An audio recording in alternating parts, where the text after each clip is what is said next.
I Believe, which in Canada we knew had a $25 million media campaign attached to it from CTV. That was the value.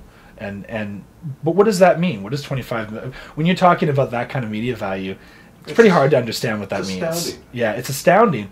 But what the heck does that?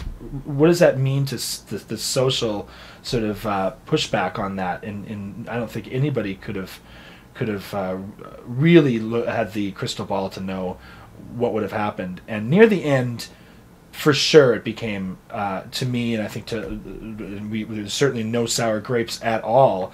But we thought that it was too much. It was like everywhere, and I think even CTV did. But how do you stop something that started like that? The video was shown at the Super Bowl to launch it, and then on American Idol, and then on The View, and then on Lost, and I saw ABC News. Spot on her. I saw NBC. Yeah, and those are other things that are on top of this. Outside the... Right, which probably came because of I Believe. NBC, we already had. That was on New Year's Eve, and that was done by our publicists. But ABC came as a result of I Believe, and that was the World News Report.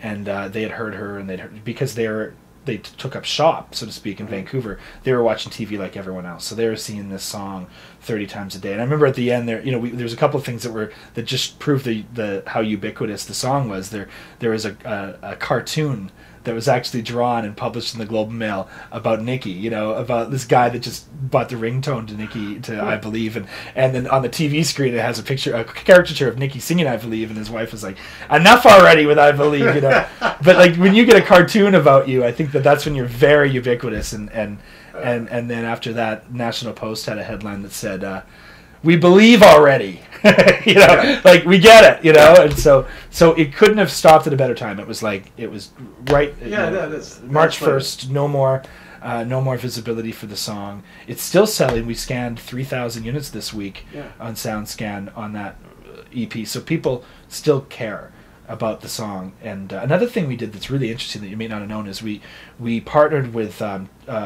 Craig over at Free the Children. And Craig, I don't have his last name on the top of my head, but he runs Free the Children. He's a great guy, incredible philanthropic guy that's done so much for charity in Canada and around the world. And the idea was to get I Believe out to all the high schools, all the elementary schools across Canada. And it was Randy Lennox's idea at Universal. We were watching the Super Bowl together, and I was at Alan Frew's house, and we were watching the video, and we were all kind of teary-eyed because it was the big launch of the song. And Randy emails us and says, we need to get this in every school in Canada by next Friday. So I read that email, right? We're on BlackBerry reading this thing, and we're like, that's a great idea, but how the hell are you going to do that? How are you going to get a song into every school? And if anybody could do it, it would be Randy, And a week later, literally 5,000 schools had the song, and they were playing it during their morning announcements. Instead of playing "O Canada" or whatever, they were playing "I Believe," and kids were walking down their hallways singing it. I have a sister who's 14, a little sister, and she was emailing me saying that everyone's singing the song at school, and we were hearing stories like this all over the place. So all of a sudden, our fan mail account, which we were getting 20 emails a day, 10 emails a day. We're getting 100 to 200 emails a day from kids between the ages of 9 or 8 and 15 years old. Not from gray hairs, blue hairs that we, the 40 plus audience that we started with, who that's the bread and butter for Nikki and her music to start being a jazz singer. But with I Believe being a pop song and showing that she's got the ability to sing other things, and that she's a kid like every other kid, and she just wants to sing a good song. But it also helped the fact, I think what softened it was the 14 gold medals. Yeah. You know what I mean? If the 14 gold medals was there, and it had carried on like the beginning of the Olympics, right? Where everybody was starting to pile on real quick, but then the medals started coming. Yeah. And so it kind of took it took a bit of the edge off of this. Yeah, I hope so. I think it did. Yeah. For my... Yeah. It made it more of a partnership. Deflected and told the story about the athletes, rather dealing with the cosmetics of the of the thing. Like the opening ceremony wasn't the most handsome looking opening ceremony. Yeah, or the closing ceremonies for that matter. Yeah, it was until the Russians part. Which that was funny, eh? Like the technology of it was a Grigoriev conducting the symphony from Red Square, and that was great. I loved that. I loved that. I can see where this is going to be.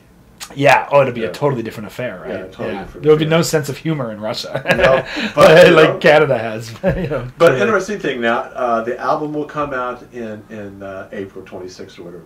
Yeah, the 20th. Yeah. The 20th of April. Now you're going to hope to cross over. Yeah, whatever that means. Yeah. Well, the jazz thing's going to be what it is. Yeah. And for a jazz artist, even a jazz vocalist, now those numbers are not what they used to be. No. I mean, if you look at the last Norah Jones, that's not Norah Jones numbers. Or Diana. I don't know what Diana's last numbers were. 136,000 units scanned in Canada, which is pretty good, but it's certainly not what off the mark. Yeah. So for Nikki, then it's the new material on the album. And will that carry over to radio, or is that still soft, too soft, or?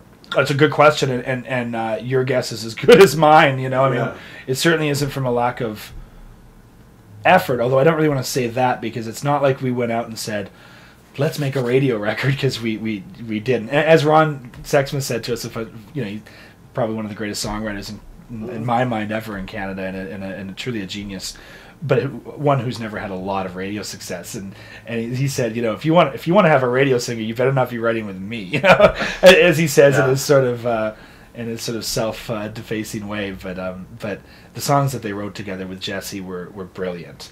And there is a song called For Another Day, which it's my favorite song on the album, and it's as close as you can come to that perfect vibe song, like what Don't Know Why was. Like a song that just puts you in a mood, that just you don't overanalyze, you just listen to, you just feel. And I think we kind of hit it on the head on that song. So I hope that finds a home.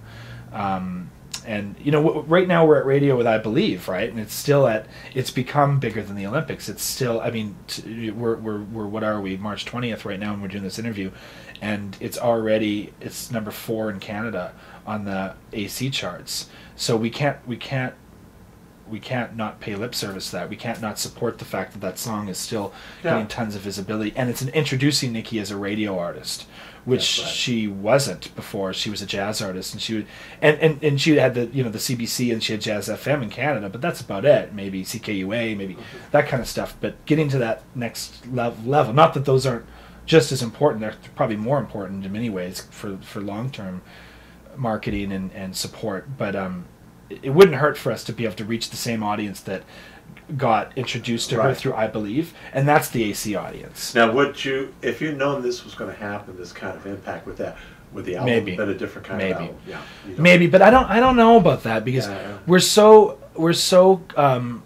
uber careful about not marketing Nikki as a one-off or as a single-oriented artist or a flash in the pan, because it's so important to us that this is a career for her, and not a big splash that's followed by a number of slowly trickling down sort of efforts, and you see that so often with artists, where the label gets behind the artist for the first record or the first single or whatever it may be, and then afterwards, if things don't pan out as well, then the support dwindles and decreases. And we don't want that. So we don't want the expectations to be that high in a way. We want to just put out a great record. And that's what Norah did. And that worked so well for her with Come Away With Me. That record, it didn't have expectations to be a radio hit record. And against all odds, I guess, it became a huge record hit, a huge radio hit. Now, is I Believe on A440, your label? It's on Decca. We signed with Decca. Decca. Yeah. So Universal. So it says Decca Universal for that one particular. Now, what about your? Oh, well, I Believe, you mean? Yeah. That was a joint venture between CTV and Decca and Universal Canada. Okay. So that was kind of a specific thing, because CTV paid for a lot of the recording, right? So the master is owned by Universal, but we share the profits with CTV because they did so much to support it. Now, but this is on A440? It's on Decca. A440's sort of become a management company for the purposes of Nikki. Yeah, we're a production company in the sense that we have a recording studio in Montreal, and we A&R everything insularly, and we work with Decca and their A&R as well. But it really, we made this record and then delivered it for the most part to Decca, and then Decca signed her directly. Okay. But